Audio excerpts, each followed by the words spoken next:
On August 9, 1978, Olympic Airways Flight 411, a Boeing 747 with 418 people on board, faced one of the most critical moments in aviation history. Departing from Athens and bound for New York, the flight was seconds from disaster. Little did anyone know that the pilots would have to break protocol to save their plane, and everyone on board. Shortly after takeoff, with the plane struggling to gain altitude, one of its engines suffered a severe failure. The sudden loss of thrust put the entire flight in jeopardy. But then came an even bigger issue. The aircraft couldn't gain altitude over Athens, a city filled with high-rise buildings. Captain Sifis Megadis and First Officer Konstantinos Fakados quickly assessed the situation. Standard procedures would have had them level off or attempt an immediate landing. But Captain Megadis made an unprecedented choice, breaking protocol by retracting the landing gear at only 35 feet.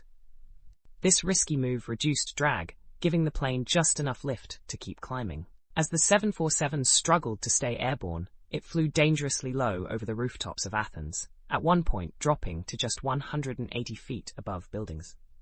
The crew's decision to retract the gear early allowed them to keep flying, but they were still far from safe. Inside the cockpit, alarms sounded, adding to the chaos. In the scramble, they accidentally turned off the water injection system, which was supposed to boost engine thrust. Realizing their weight was critical, they dumped fuel to lighten the aircraft. Gradually, they regained stability. After fighting for every bit of control, they managed to turn back toward the airport.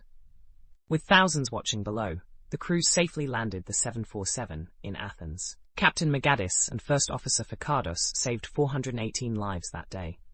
Their quick thinking and willingness to break protocol turned what could have been a catastrophe into an incredible story of survival and skill.